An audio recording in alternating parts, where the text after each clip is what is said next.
जयदीप माही।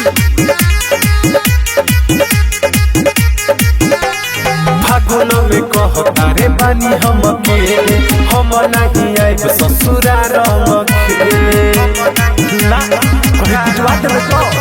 फागुन में कहता रे बानी हम अकेले, हम नहीं आइब ससुरा रंग खेले।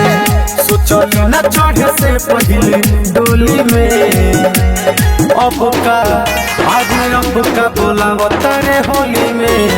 अरे डाली रंग तोरा चोली में, अरे अब का बोलावता रे होली में। अरे डाली रंग तोरा चोली में।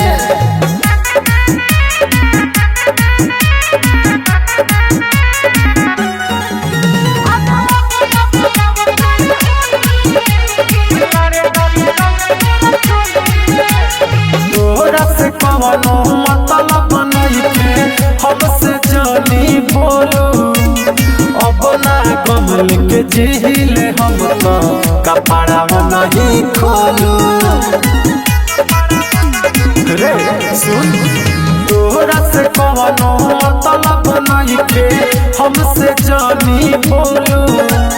अब ना कमल के जिहिले हम तो कपड़ा नहीं खोलू।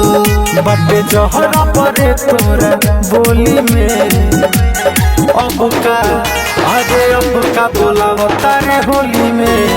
अरे डाली रंग तोरा चोली में, अरे अब का बोलावता रे होली में।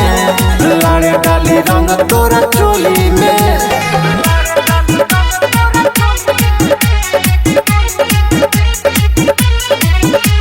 म्यूजिक बाय जयदीप माही। रंग अबीर के दिने हमारे मुंड कर नखारा परे। महबन बाराम परवेश दीपक पीके आज सारा बरे।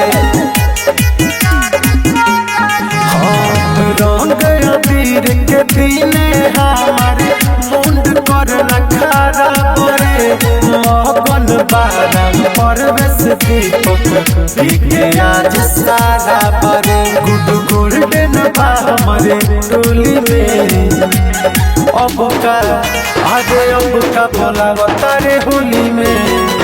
अरे डाली रंग तोरा चोली में, अरे अब का बोलावता रे होली में। अरे डाली रंग तोरा चोली में। चल भाग।